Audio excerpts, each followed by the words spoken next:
Паспорт питомцу. Депутаты башкирского парламента обратились с инициативой в Госдуму. Законопроект об обязательном чипировании животных. Процедура вживления микросхемы позволит отслеживать безответственных владельцев, выгнавших питомца на улицу, или поможет вернуть потерявшееся животное хозяину. Подробнее в материале Динары Таймасхановой. Стираем кожу.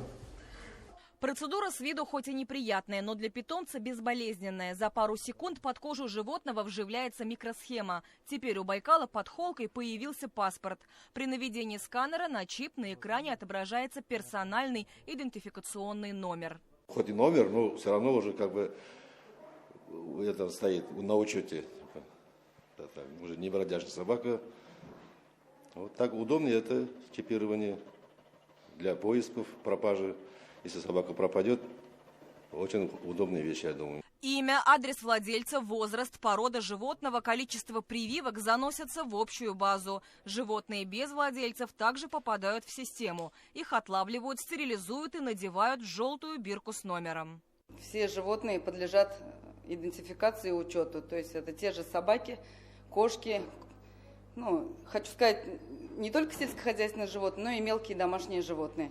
Для чего это в первую очередь нужно? В первую очередь это для предотвращения заболевания заразными заболеваниями, таких, например, как бешенство, общих для человека и животных, то есть опасное заболевание.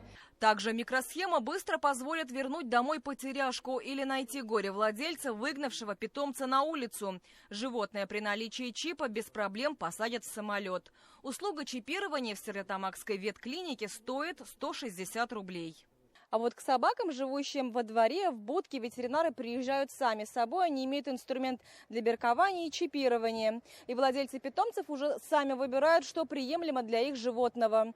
Кстати, владельцам животных домашних рекомендуется держать их на привязи во дворе и не выпускать на улицу бесконтрольно.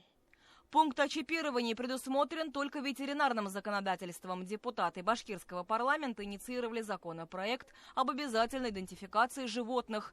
Такая мера в будущем, возможно, предотвратит трагедии. Ведь доказать, что у собак, которые загрызли ребенка в Учелинском районе, были хозяева, пока практически невозможно. Динара Таймасханова, Шамиль Каримов, Ильдус Камалеев. Новости Стерлитамак, Стерлитамакский район.